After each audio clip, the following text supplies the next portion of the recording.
Welcome all to RGN's C64 Quickload, your concise guide to the latest news and releases for your Commodore 64, delivered in bite-sized portions. Let's see what we have for you in this episode.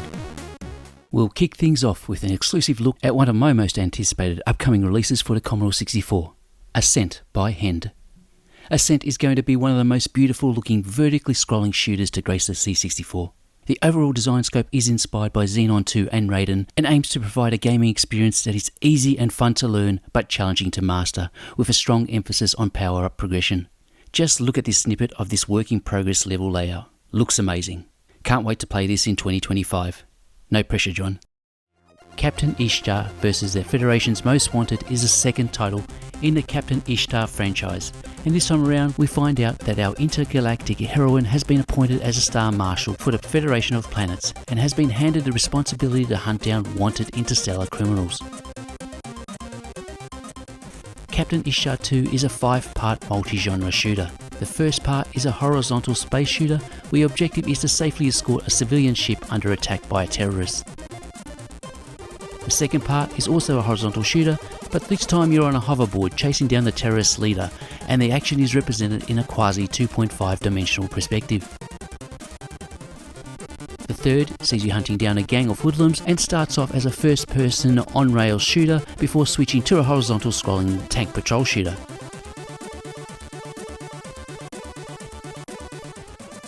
The fourth part offers a shooting gallery style of play and sees Captain Ishtar continue chasing down the gang.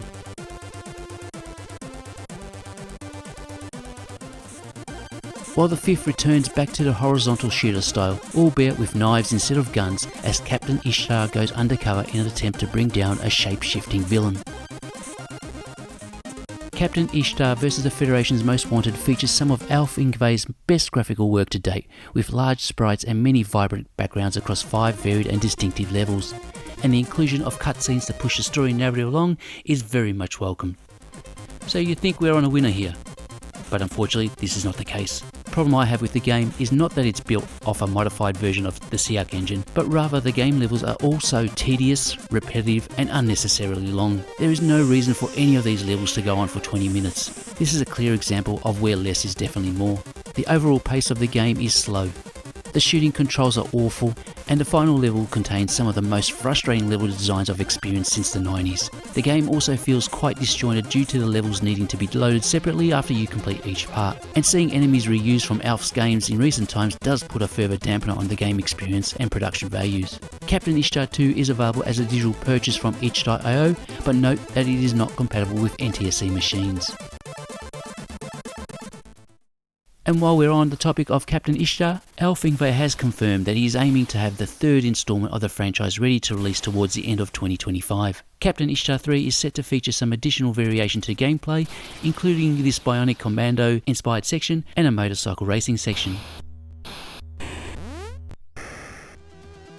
A level 1 demo of Toki 64 Remastered is now available for you all to try out. Toki C64 Remastered is an enhancement to the original C64 version developed by Ocean in 1991, developed by a collective of fans of the original arcade game.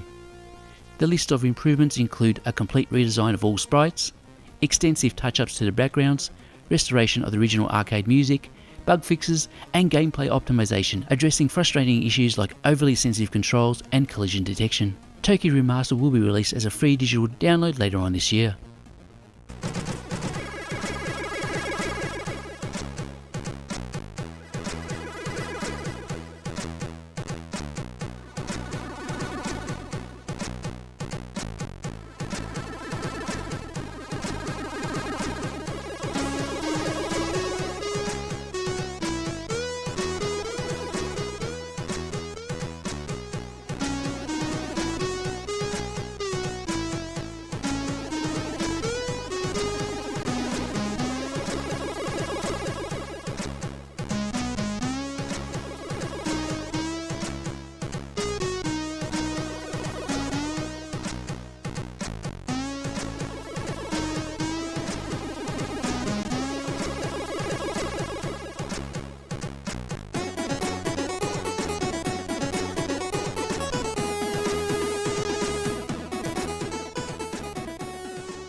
Befana vs. the Balloon is a simple side-scrolling arcade-style game where you control the witch Befana while avoiding balloons and collecting as many gift boxes as possible. Your energy levels gradually deplete as you progress through the levels, and running into balloons depletes a chunk of your energy. Collecting gift boxes will restore some energy, while collecting the armor will protect you from balloon collisions.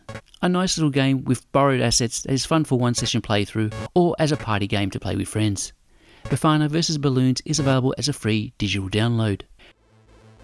Protovision has announced that the 1994 horizontal shooter Boom by Brainstorm Amazing Software will also be receiving a special edition treatment.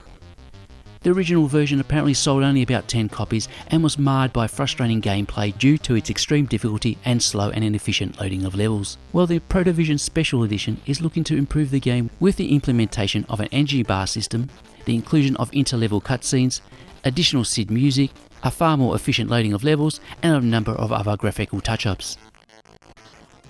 The Games That Weren't website has recently recovered a version of Wacky Races for the Commodore 64 that was pretty much fully completed by the Enigma Variations development team, but not released by High-Tech Software. The Enigma version follows a similar game design to the version that was eventually released, but with the most notable difference being the larger sprites and score panels. Playing through the game recently, I would consider it to be a disappointment just like the released version. It doesn't feel like a racer at all, but rather a memory game where you have to work out how to avoid dead ends and how to approach annoying platform jumps. If you want to check out the game itself, then head on over to the Games That Weren't website to download a digital copy, and while you're there, check out all the other great titles they have uncovered across the past 25 years. And that is a wrap on this episode of C64 Quickload. Links to all games and pixel art releases can be found in this video's description. Until next time, bye for now.